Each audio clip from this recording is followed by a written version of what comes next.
नमस्कार दोस्तों, सबने मेरी राम राम। मेरा नाम है प्रदीप सर हरियाणवी। मैं आपका स्वागत करता हूं यूपीएससी समाचार। आज है 25 मई। आज इलेक्शंस की डेट थी। आई होप आपने वोट डाले रहेंगे। मैं भी आज वोट डाल के आया हूं। वोट हमारा कॉन्स्टिट्यूशनल राइट है और हमारी ड्यूटी भी बनती है। अगर हम वोट डालने नहीं जाते हैं तो हमें कोई अधिकार नहीं है हम सरकार को क्रिटिसाइज करें कि फलाने ने ये नहीं किया, वो नहीं किया। जब हमारे पास मौका था हमने क्या किया था। और मेरा ये मानना है कि कोई भी पावर में आओ, लेकिन जो बदलाव है वो हमसे ही आएगा। अगर हर इंसान अपनी ड्यूटी निभाना स्टार्ट कर दे तो सरकार भी अपने आप अपना दायित्व समझना स्टार्ट कर देंगे। अकेली सरकार से भी कुछ नहीं हो सकता, अकेले हमसे भी नहीं हो सकता। बट ओवरऑल वर्ल्ड में देखें तो हमारी डेमोक्रेसी लार्जेस्ट डेमोक्रेसी है। और लेट्स सी 4 जून को रिजल्ट रहेगा तो कौन विजयी बन के आता है, बहुत इंटरेस्टिंग रहेगा। चलो आज की न्यूज देख लेते हैं। सबसे पहले न्यूज एक छोटा सा आर्टिकल है कि कुदम्बश्री करके एक प्रोजेक्ट था केरला का। तो ये मेनली किसके लिए आया था? वुमेन्स को एम्पावर करने के लिए आया था, पुअर्टी को रेडिकेट करने के लिए। इसकी 26वीं एनिवर्सरी मनाई जा रही है। तो इतना याद रखना, कुदम्बश्री क्या है? केरला से रिलेटेड है कोई प्रोजेक्ट। आज की हेडलाइन देख लेते हैं। साइक्लोन रिमल आ गया है, लैंडफॉल करने वाला है बंगाल में। तो अभी मेरी बात हुई बंगाल में, कोलकाता, तो वो बता रहे थे कि वहां पर इमरजेंसी घोषित कर दी गई है, मतलब अलर्ट घोषित कर दिया गया है। लोगों को बता दिया है कि भाई अपने पानी की टंकी को भर के रख लो, उड़ना उड़ जाएगी। अपने खिड़की दरवाजे बंद कर लेना, छत वत पे कुछ रखा हुआ है तो उसको अंदर रख लो, क्योंकि वहां पर साइक्लोन जो रिमल है वो आने वाला है। और ऑलमोस्ट आज रात को उसका लैंडफॉल हो सकता है। लैंडफॉल क्या होता है? जब साइक्लोन समुंदर से धरती पे एंटर करता है उसको हम लैंडफॉल बोलते हैं। चलो, डब्ल्यूटीओ की मीटिंग में ऐसा कह रहे हैं कि प्लूलेटरल इंपैक्ट जो है, पैक्ट है, इसके बारे में बातचीत हो रखी है। तो चाइना इसको करना चाह रहा है बट इंडिया इसको नहीं करना चाह रहा। कुछ कारण रहे होंगे, वो हम समझेंगे। इंडिया में 400 मिलियन कैजुअल लेबर्स हैं जो मार्केट में काम कर रहे हैं, तो हमें चाहिए स्ट्रक्चरल शिफ्ट। ठीक है, तो हमारे 85% लोग जो हैं इनफॉर्मल सेक्टर में काम करते हैं। हमें चाहिए कि वो फॉर्मलाइजेशन हो, वो फॉर्मल सेक्टर में आए। तो हम समझेंगे कि फॉर्मल इनफॉर्मल क्या होता है। प्रोजेक्ट उद्भव, ये हमारी आर्मी का टैक्टिक्स से रिलेटेड है कि हमारे पास जो लड़ने के लिए जो टैक्टिक्स हैं वो वेस्टर्न वाली हैं। क्यों ना हम अपनी पुरानी जो पुराणाज और जो वेदाज हैं उनके अंदर जो टैक्टिक्स थी लड़ने की, एथिकल वारफेयर, या उसको हम समझें, उसको हम प्रायोरिटी दे तो कुछ नया निकल के आएगा। और न्यू कैलेडोनिया में अनरेस्ट फैल रखा है। इसकी लोकेशन आपको पता रहना चाहिए। ऑस्ट्रेलिया के जस्ट 1500 किलोमीटर ईस्ट साइड में ये है। ये आपको पता रहना चाहिए लोकेशन। छोटा सा एक मिशन के बारे में आज जानेंगे, national mission for edible oils, palm oil वगैरह। इंडिया करीबन 70% जो ऑयल है वो इंपोर्ट करता है बाहर से, खास करके पाम ऑयल वगैरह। तो इंडिया में कौन कौन प्रोड्यूस करता है, क्यों क्यों इंपोर्ट करना पड़ रहा है, वो जानेंगे। और आज हम अफ्रीका के फिजिकल डिविजन्स में अफ्रीका की जो डेजर्ट हैं, जो लेक्स हैं वो, और जो आइलैंड है वो हम जानेंगे। चलिए स्टार्ट करते हैं। पहला है साइक्लोन रिमल। साइक्लोन रिमल क्या है? Tropical cyclone bay of Bengal से उठा है और ये बंगाल की तरफ बढ़ रहा है। इसका लैंडफॉल हो सकता है कल। लैंडफॉल का मतलब क्या होता है? जब कोई ट्रॉपिकल साइक्लोन चक्रवात चल रहा है पानी पे, जब वो जमीन को टच करता है उसको हम लैंडफॉल बोल देते हैं। बिकॉज जैसे जमीन में टच करेगा उसकी एनर्जी जो उसको मिल रही थी सी से वो बंद हो जाएगी और वो धीरे धीरे मर जाएगा। तो ट्रॉपिकल साइक्लोन जो होते हैं वो पानी पे चलते हैं ज्यादा। टेम्परेट साइक्लोन पानी और उस पे दोनों पे चल सकते हैं, उसका ऐसा कुछ लेना देना नहीं है। रिमल का मतलब सैंड होता है अरेबिक में। तो ये जो साइक्लोन आते हैं इनका नाम कौन रखता है? इसमें कंट्रीज होती हैं आपस में ही सर्कुलेशन में नाम रखती हैं। ये जो नाम है ये ओमान ने रखा है, 2024 का पहला ही आया है। इससे पहले भी बे ऑफ बंगाल में बहुत सारे आते रहे हैं। प्रॉपर ज्योग्राफी का टॉपिक है कि ट्रॉपिकल साइक्लोन ईस्ट से वेस्ट चलते हैं, ट्रॉपिकल रीजन में ही आते हैं। इसके लिए 27 डिग्री टेम्परेचर चाहिए होता है और इसके बीच में सेंटर में इंटेंस लो प्रेशर बनता है। ये पेपर में बार बार पूछा गया है।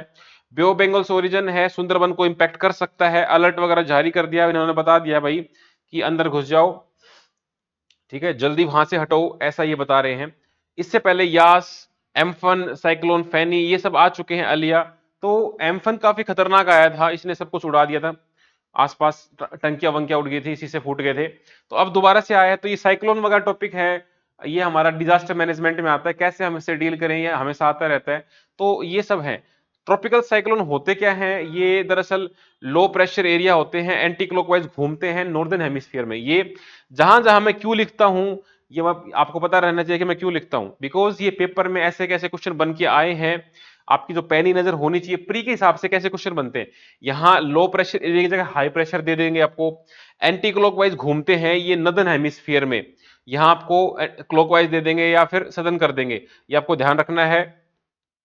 ये ग्रीक वर्ड था साइलोस, जिसका मतलब होता है कोयल्स ऑफ ए स्नेक, तो उससे ये साइक्लोन आया था, हेनरी पैडिंगटन ने नाम दिया था ऐसे ही।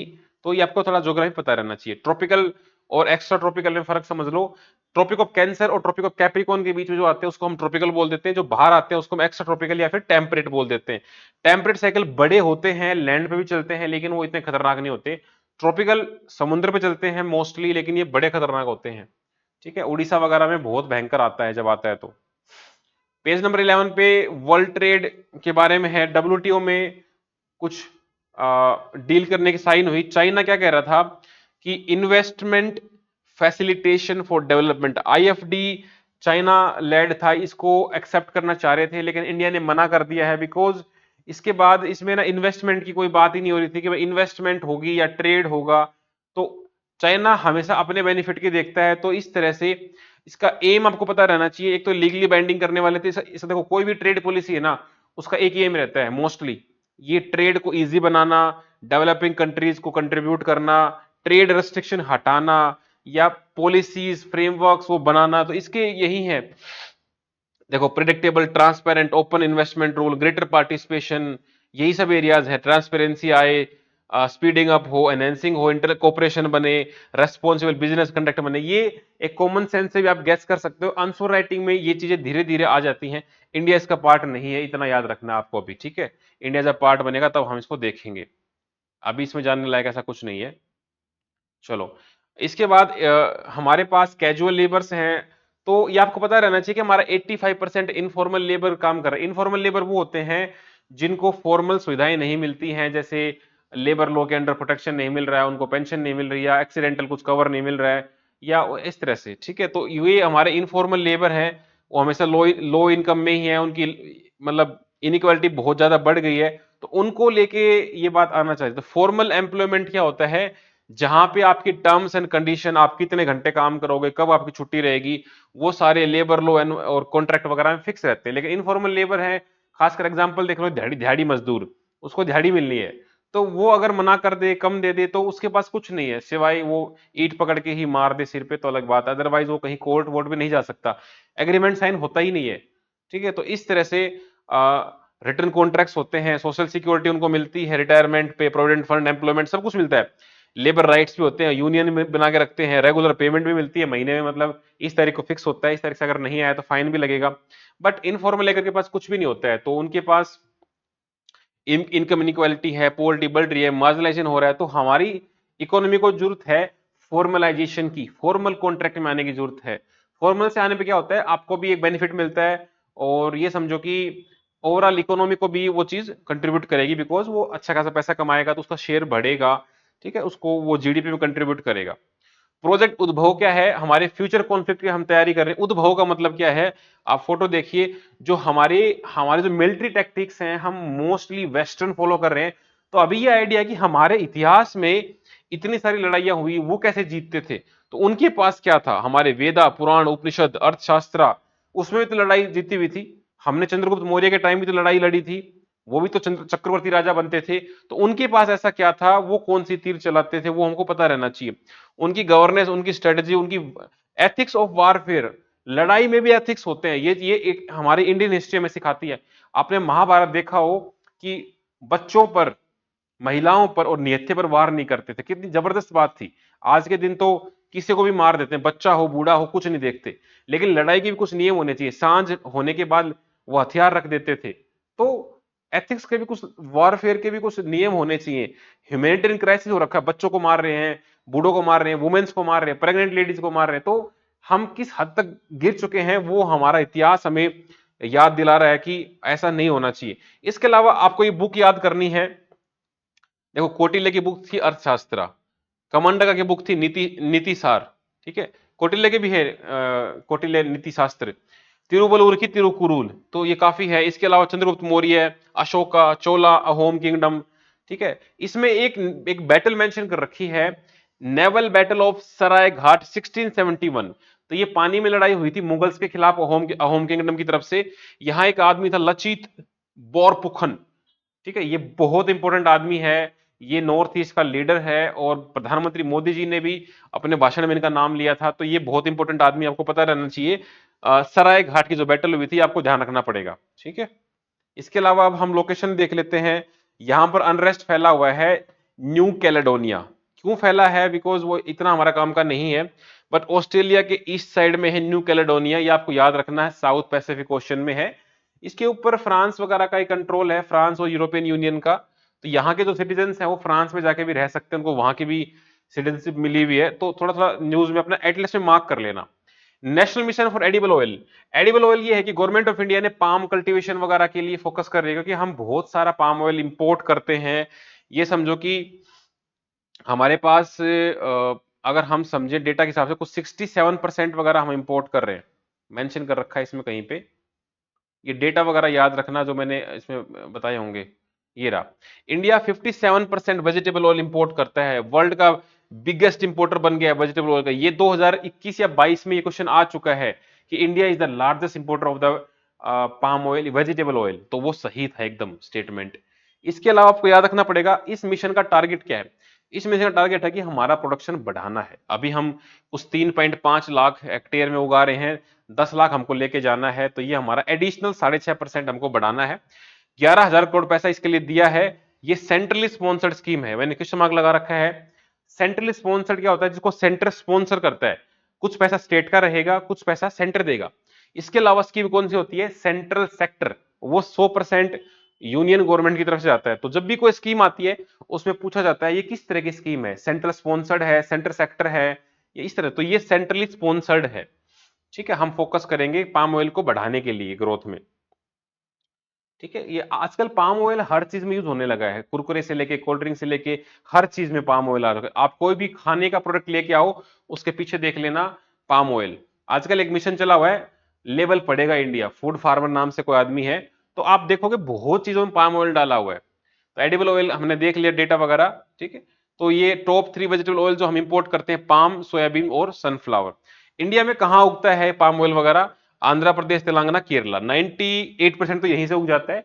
बाकी केरला, तमिलनाडु, उड़ीसा, गुजरात, मिजोरम से भी उगता है, लेकिन मोस्टली केरला और साउथ में उगता है यहाँ। अफ्रीका के आज हम देख लेते हैं डेजर्ट वगैरह और इनके आइलैंड। इनके 6 मेन डेजर्ट हैं, आपको पता रहना चाहिए। देखो, 3 तो नीचे हैं, that is great Karoo, Kalahari, Namib desert. यहां पर सहारा डेजर्ट है, लीबियन और नूबियन। ये 6 डेजर्ट याद कर लेना, बहुत इंपॉर्टेंट है, मतलब सुपर डुपर इंपॉर्टेंट है। सहारा डेजर्ट तो भाई लार्जेस्ट हॉट डेजर्ट है वर्ल्ड में, इतनी कंट्रियों में ये फैला हुआ है और ये और भी फैलता जा रहा है, लाखों किलोमीटर हर साल फैल रहा है।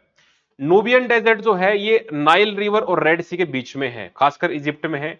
Namib desert one of the oldest desert है, ये साउथ नीचे की तरफ है। कालाहारी डेजर्ट जो है ये डायमंड के लिए फेमस है, यहाँ डायमंड वगैरह खूब मिलता है। यहाँ एक ट्राइब भी है, बुशमैन ट्राइब। तो यहां पर जो ट्राइब है ना नीचे नीचे, वो आपको याद रखनी पड़ेगी। यहाँ पर एक रिवर है, ऑरेंज रिवर, नाम थोड़ा सा अलग सा लग रहा है, इसलिए आपको पता रहना चाहिए, ठीक है। सहारा, नामीब, कालाहारी, नूबियन आपको पता रहना चाहिए। नामीब डेजर्ट जो है यहाँ पर बेंगुला करंट की वजह से ये ठंडा हो जाता है, और यहाँ पर होटेंटो ट्राइब भी रहती है, बुशमैन ट्राइब भी रहती है, मैंने नाम बताया था। देखो, जब भी कोई कोल्ड करंट साइड से निकलता है तो वो क्या कर देगा? चिलिंग इफेक्ट देगा, आसपास की हवा को ऊपर ही नहीं उठने देगा गर्म होके। हवा ऊपर कब उठेगी? जब वो गर्म होती है। अगर हवा गर्म होकर ऊपर उठेगी फिर ठंडी होगी, बादल बनेंगे। अगर साइड से कोल्ड करंट जा रहा है तो वो गर्म हवा को ठंडी कर देगा, हवा ऊपर उठेगी ही नहीं और बारिश होगी ही नहीं। इस वजह से यहाँ पे काफी सारा डेजर्ट है, तो ये आप याद रखना। यहाँ पर इनके आइलैंड हम देखें तो मेडागास्कर, जेंजीबार, मेडीरा, कैनरी, इन सब का कुछ कुछ इंपॉर्टेंस है तो मैं बता दूंगा। देखो, ये सबसे बड़ा आइलैंड है इनका मेडागास्कर, ये कॉन्टिनेंटल आइलैंड है, ये टूट के बना हुआ है। इसका आता है ये सेंट हेलेना।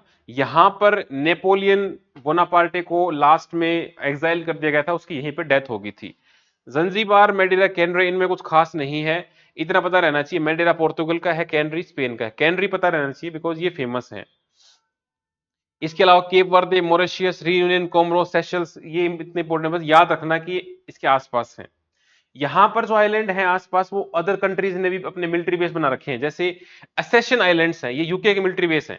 ये अपने मैप में मार्क कर लेना, मैप में नहीं है तो लिख के वहां छोड़ देना। सेंट हेलेना नेपोलियन एक्सिल था। ट्रिस्टन दी कुला आइलैंड है, ये भी most remote island of the world है। तो दोनों ही, तीनों ही क्वेश्चन इंपॉर्टेंट है। रिवर चार इंपॉर्टेंट है इनकी। नाइल रिवर वर्ल्ड की सबसे लंबी नदी है, कोंगो, नाइजर और जाम्बेजी। ये मैप दे रखा है, आप इसमें नाइल रिवर पे फोकस करना। ये नाइल रिवर है, बट नाइल रिवर के दो मुंह हैं, एक तो ब्लू नाइल, एक व्हाइट नाइल। तो जो व्हाइट नाइल है ये निकलेगी लेक विक्टोरिया से, और जो ब्लू नाइल है ये निकलेगी लेक तना से।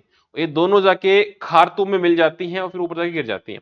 इसमें अक्सर कंफ्यूजन ये होता है कि ब्लू नाइल और व्हाइट नाइल कहां कहां से निकलती हैं। देखो विक्टोरिया जो लेक है, लेक विक्टोरिया, विक्टोरिया क्वीन, गोरी गोरी क्वीन थी, तो व्हाइट नाइल वहां से निकलेगी, ठीक है। और जो ब्लू नाइल है वो है हमारा लेक तना। तना नहीं होता पेड़ का, तने को बांध के पीटते हैं, नीला नीला कर देते हैं बांध बांध के, तो वहां से दोनों खारतुम में मिल जाएंगे। तुम दोनों मिलोगे, खारतुम। इस तरह से याद करना।